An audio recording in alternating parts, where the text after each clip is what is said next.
le Dieu et Père de notre Seigneur Jésus-Christ, qui nous a bénis de toute bénédiction spirituelle dans les lieux célestes en Christ. En lui, Dieu nous a élus avant la fondation du monde pour que nous soyons saints et irréprochables devant lui. Il nous a prédestinés dans son amour à être ses enfants d'adoption par Jésus-Christ, selon le bon plaisir de sa volonté, pour célébrer la gloire de sa grâce, dont il nous a favorisés dans le bien-aimé. En lui, nous avons la rédemption par son sang, le pardon des péchés, selon la richesse de sa grâce que Dieu a répandue abondamment sur nous, par toute espèce de sagesse et d'intelligence. Il nous a fait connaître le mystère de sa volonté, selon le bienveillant dessein qu'il avait formé en lui-même, pour le mettre à exécution lorsque les temps seraient accomplis, de réunir toutes choses en Christ, celles qui sont dans les cieux et celles qui sont sur la terre. En lui, nous sommes aussi devenus héritiers, ayant été prédestinés suivant le plan de celui qui opère toutes choses d'après le conseil de sa volonté, afin que nous servions à célébrer sa gloire, nous qui d'avance avons espéré en Christ. En lui, vous aussi, après avoir entendu la parole de la vérité, l'évangile de votre salut, en lui, vous avez cru, et vous avez été scellés du Saint-Esprit qui avait été promis,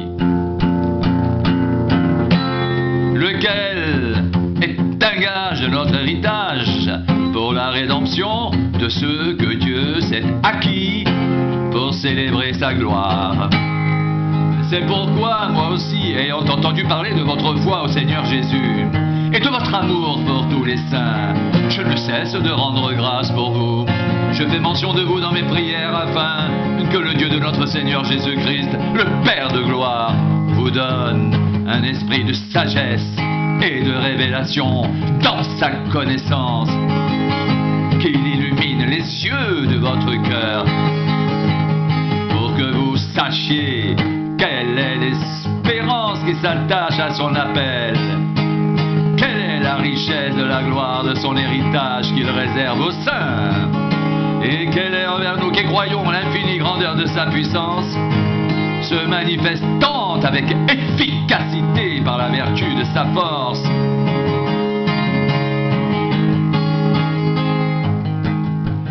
Il a déployé en Christ, en le ressuscitant des morts, et en le faisant asseoir à sa droite dans les lieux célestes, au-dessus de toute domination, de toute autorité, de toute puissance, de toute dignité, et de tout nom qui peut être nommé, non seulement dans le siècle présent, mais encore dans le siècle à venir.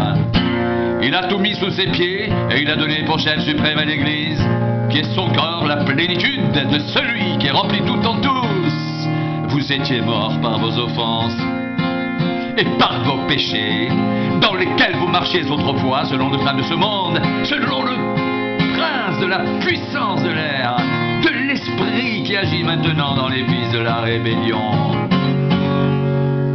Nous tous aussi, nous étions de leur nombre, et nous vivions autrefois selon les convoitises de notre chair, accomplissant les volontés de la chair et de nos pensées, et nous étions par nature des enfants de colère, comme les autres.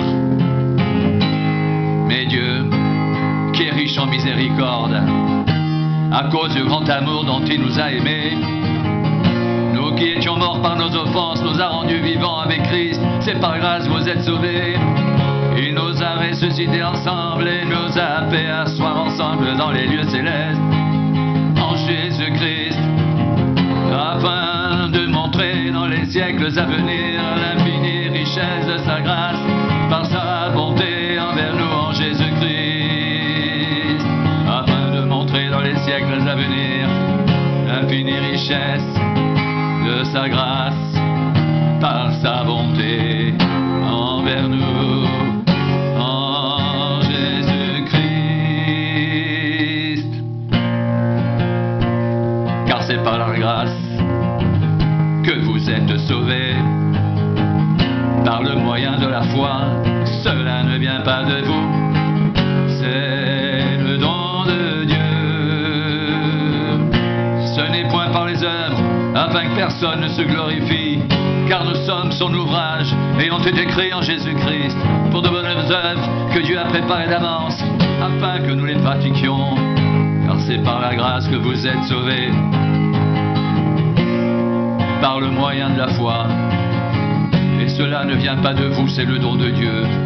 Ce n'est point par les œuvres, afin que personne ne se glorifie. Car nous sommes son ouvrage, ayant été créés en Jésus-Christ,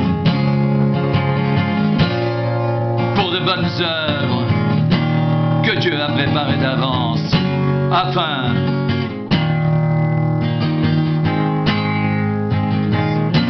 que nous les pratiquions.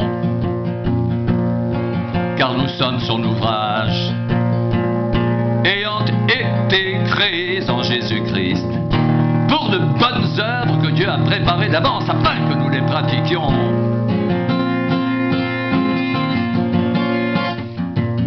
C'est pourquoi vous autrefois, païens dans la chair, appelés incirconcis par ceux qu'on appelle circoncis, et qui le sont en la chair par la main de l'homme. Souvenez-vous que vous étiez en ce temps-là sans Christ, privés du droit de cité en Israël, étrangers aux alliances de la promesse, sans espérance et sans Dieu dans le monde. Mais maintenant, Jésus-Christ, vous qui étiez jadis éloignés, vous avez été rapprochés par le sang de Christ.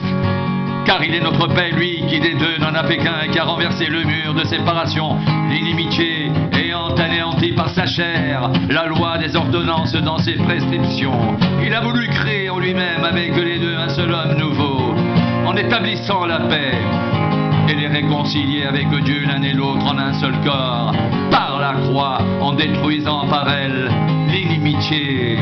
Il est venu annoncer la paix à vous qui étiez loin, et la paix à ceux qui étaient près. Par lui, les uns et les autres, nous avons accès auprès du Père, dans un même esprit. Ainsi donc, vous n'êtes plus des étrangers, ni des gens du dehors, mais vous êtes concitoyens des saints. Chants de la maison de Dieu, vous avez été édifiés sur le fondement des apôtres et des prophètes, Jésus-Christ lui-même étant la pierre angulaire. En lui, tout l'édifice est bien coordonné, s'élève pour être un temple saint dans le Seigneur. En lui, vous êtes aussi édifiés pour être une habitation de Dieu en esprit. À cause de cela, moi, Paul, le prisonnier de Christ pour vous, païens, si du moins vous avez appris comment je fais part de la grâce de Dieu qui m'a été confiée pour vous, c'est par révélation que j'ai eu connaissance du mystère sur lequel je viens d'écrire un peu de mots. En les lisant, vous pouvez vous représenter l'intelligence que j'ai du mystère de Christ. Il n'a pas été manifesté aux fils des hommes dans les autres générations, comme il a été révélé maintenant par l'Esprit aux saints apôtres et prophètes de Christ. Ce mystère, c'est que les païens sont co-héritiers, forment un même corps et participent à la même promesse en Jésus-Christ par l'Évangile, dont j'ai été fait ministre selon le don de la grâce de Dieu qui m'a été accordé par l'efficacité de sa puissance. À moi, qui suis le moindre de tous les saints, cette grâce a été accordée d'annoncer aux païens les richesses incompréhensibles de Christ et de mettre en lumière le moyen de faire connaître le mystère caché de toute éternité en Dieu qui a créé toutes choses. C'est pourquoi les dominations et les autorités dans les lieux célestes connaissent aujourd'hui par l'Église la sagesse infiniment variée de Dieu selon le dessein éternel qu'il a mis à exécution par Jésus-Christ notre Seigneur. En lui, nous avons par la foi en lui la liberté de nous approcher de Dieu avec confiance. Aussi je vous demande de ne pas perdre courage à cause des afflictions que j'endure pour vous. Elles sont votre gloire.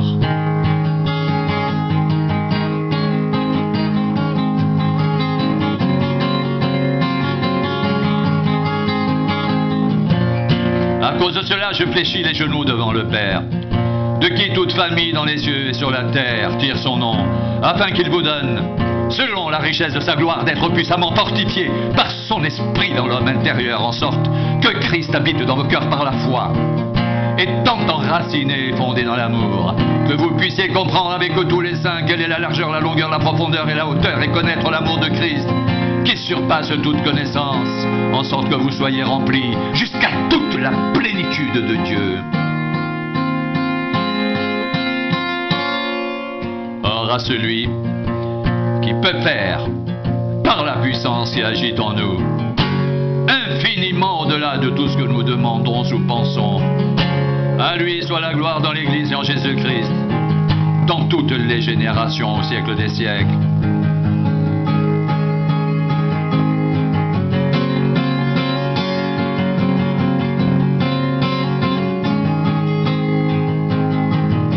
Je vous exhorte, donc comme moi le prisonnier dans le Seigneur, à marcher d'une manière digne de la vocation qui vous a été adressée, en toute humilité et douceur, avec patience, vous supportant les uns les autres, avec amour, vous efforçant de conserver l'unité de l'esprit par le lien de la paix.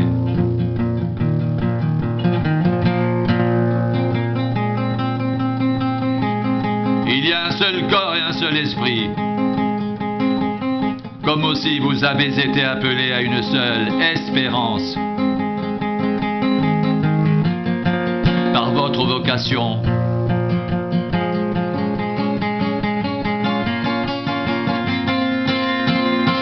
Il y a un seul Seigneur, une seule foi, un seul baptême, un seul Dieu et Père de tous, qui est au-dessus de tous, et parmi tous et en tous. Mais à chacun de nous, la grâce a été donnée selon la mesure du don de Christ. C'est pourquoi il est dit, étant monté dans les hauteurs, il a amené des captifs, il a fait des dons aux hommes. Or, que signifie, il est monté, sinon qu'il est aussi descendu dans les régions inférieures de la terre. Celui qui est descendu, c'est celui qui est monté au-dessus de tous les cieux, afin de remplir toutes choses. Il a donné les uns comme apôtres, les autres comme prophètes, les autres comme évangélistes, les autres comme pasteurs et docteurs, pour le perfectionnement des saints, en vue de l'œuvre du ministère et de l'édification du corps de Christ, jusqu'à ce que nous soyons tous parvenus à l'unité de la foi et de la connaissance du Fils de Dieu, à l'état d'homme fait, à la mesure de la stature parfaite de Christ. Ainsi, nous ne serons plus des enfants flottants et emportés à tout vent de doctrine par la tromperie des hommes, par leur ruse, dans les moyens de séduction. Mais en professant la vérité dans l'amour, nous croîtrons à tous égards en celui qui est le chef Christ. C'est de lui, et grâce à tous les liens de son assistance, que tout le corps, bien coordonné et formant un solide assemblage, tire son accroissement, selon la force qui convient à chacune de ses parties, et s'édifie lui-même dans l'amour.